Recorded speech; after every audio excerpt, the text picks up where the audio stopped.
history of classical Greece. You'll become fully immersed in the painstakingly detailed world built for Assassin's Creed Odyssey, which you are free to explore at your own pace, without any danger or time pressure. For a directed experience, take one of the many guided tours curated by prominent historians and archaeologists.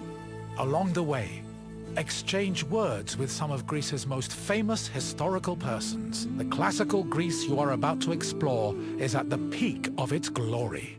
This period is synonymous with grand accomplishments of the physical and the mental.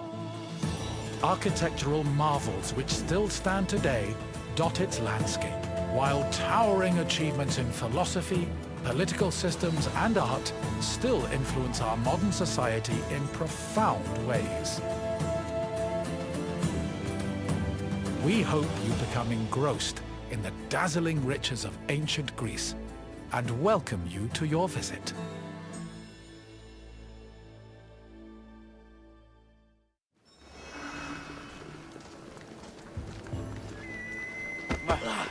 Αδύνατον εστί!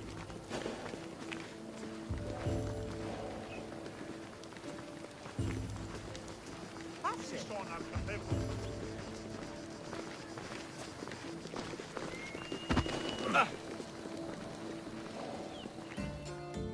Greetings, wanderer, and welcome to the Acropolis, the shining jewel of Athens. The Acropolis of Athens is a bastion of art and culture worthy of the gods themselves.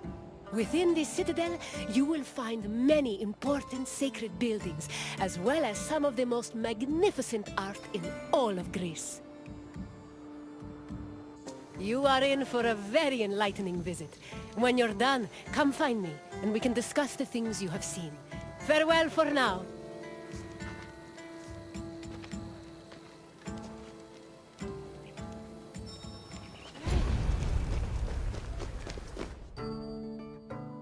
The Acropolis has gone through many changes in its long history. It began as a simple rock, was settled as early as the Neolithic period, and then became a fortress in the Mycenaean period. Stone buildings started appearing in the 7th century BCE. But the famous structures whose ruins remain visible today date mainly from a period of construction in the 5th century BCE. The location of the Acropolis is closely tied with Athens' foundation myth. Supposedly, it was the site where Athena and Poseidon competed for the city's patronage. This connection gave the Acropolis a sacred aura, and it was considered the religious heart of the city.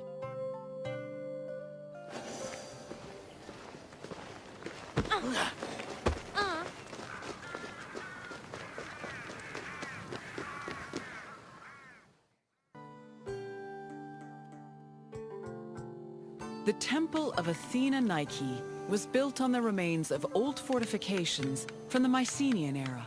Worship at the temple can be traced back to the 6th century BCE, but the building itself was destroyed during the Greco-Persian Wars a century later. It was rebuilt during the Peloponnesian War. Given that the name Athena Nike roughly means Athena of victory, it was likely constructed in the hopes that Athens would win the war. Unusually, the temple depicts historical scenes of battles against the Persians instead of the more mythologically inclined art of other Greek buildings. The temple's priestess was chosen randomly among the Athenians and received a salary of 50 drachmae annually, along with skins and trophies from sacrificed animals.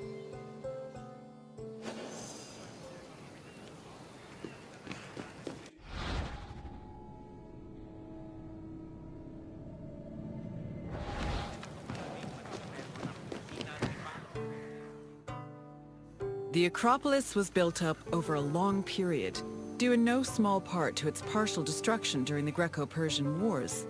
It was in the 5th century BCE, though, that the Acropolis received its most significant improvements. This period was an extremely prosperous time for Athens, both financially and culturally. With a booming economy bolstered by trade and the Lavrion silver mines, Pericles, the leader of Athens, financed a huge project to rebuild the citadel. He enlisted the help of renowned artists, like the sculptor Phidias, as well as the architects Iktinos and Callicrates. Together, they erected buildings like the Parthenon and the Propylaea Gateway. Pericles' goal was to make the Acropolis into a glorious monument to the gods and to mortal Athenians.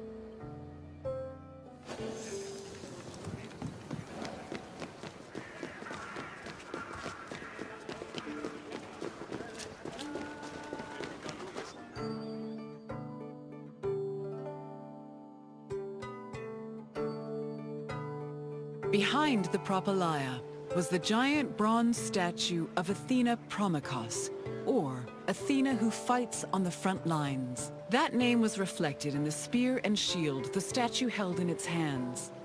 It was erected in the mid-5th century BCE by the artist Phidias. According to an inscription, it took 9 years to make and cost almost 500,000 drachmae. At approximately 10 meters tall, the statue was apparently so large that Pausanias claimed its helmet and spear tip could be seen from the sea near Cape Sunion, 60 kilometers away.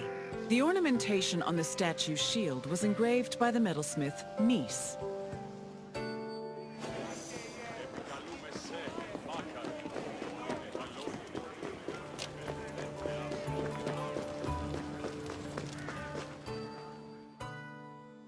The Eraphoroi were young girls between the ages of 7 and 11 who were in charge of special rites. A list of 4 girls was drafted by the Assembly of Citizens, from which the High Magistrate, the Archon Basileus, chose 2 to serve as Eraphoroi for the year. The girls lived in a house on the Acropolis. They were in charge of carrying sacred objects and weaving the peplos of Athena. The peplos was a sacred robe offered to Athena during Panathenaea, a festival held in her honor.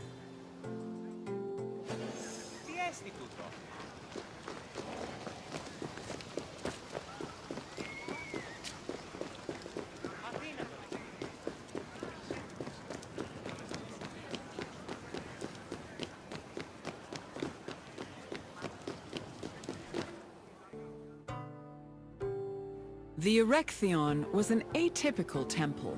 It was dedicated not only to Athena Polias, but also to Cecrops, the mythical founder of Athens, his son Erechtheos, and even Poseidon, the sea god who challenged Athena for possession of the city. The temple was divided into sections. The eastern part housed a statue dedicated to Athena, while the western section jointly belonged to Poseidon and Erechtheos.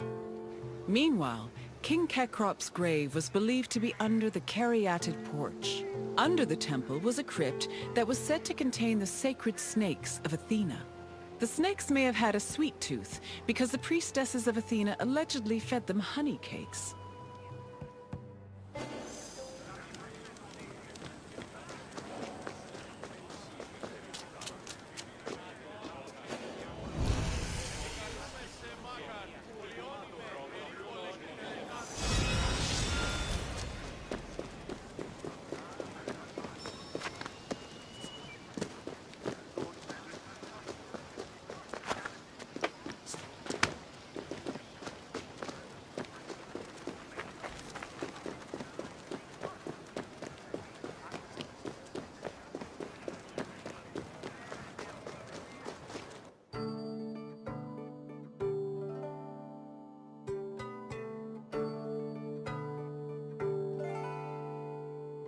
The Parthenon is one of the most well-known buildings in the world and an enduring symbol of ancient Greek civilization. While it is located on the Acropolis, the building is not a traditional temple. It was built by the sculptor Phidias and the architects Callicrates and Iktinos as a great monument to the glory of the city of Athens. That glory is evident in its many carvings. One of the most carved monuments in Greek architecture, the Parthenon's decorations depict several mythological scenes. These include the birth of Athena, her fight against Poseidon for the patronage of Athens, the gods' battle with the giants, and the procession of the great Panathenaea.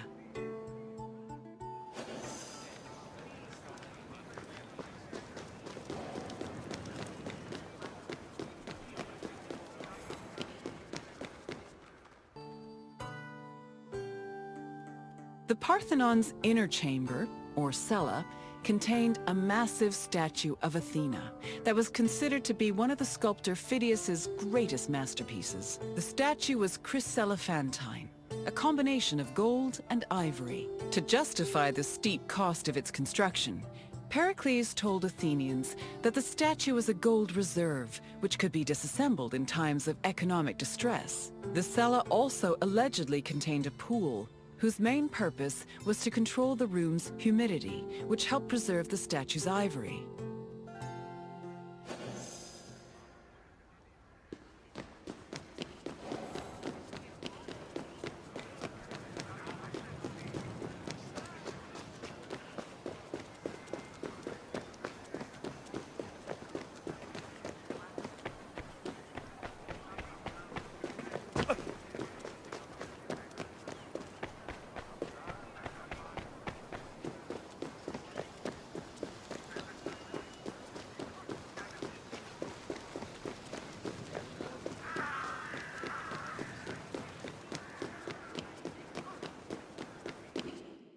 Athens' treasury was located in the Parthenon, where it was believed to be protected by Athena herself.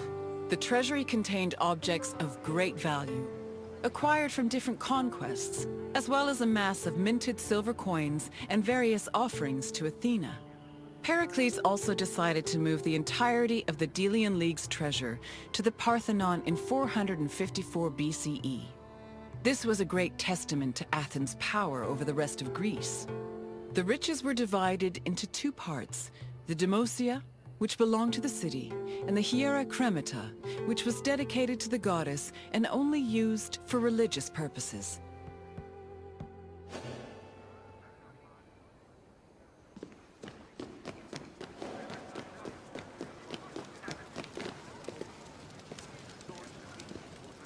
And what did you think of the Acropolis? It truly is quite something, isn't it? A sacred sanctuary and an architectural marvel, all in one. If you have any questions, don't hesitate to ask.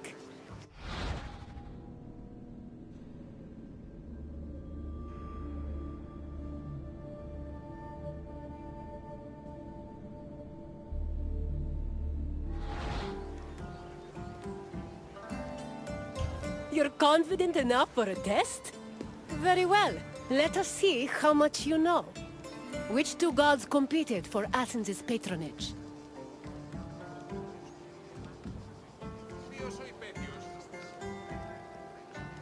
Correct.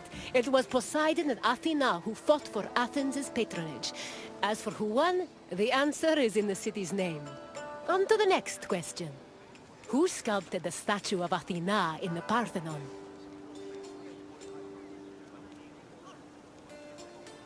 Correct. The renowned sculptor Phidias made the statue, which was considered one of his masterpieces. And now, the final question. Which king's tomb was believed to be under the caryatid porch?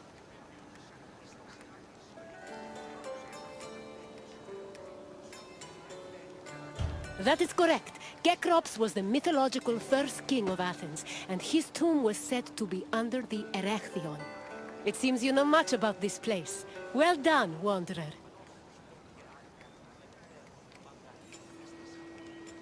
Of course! Greece has so much to offer.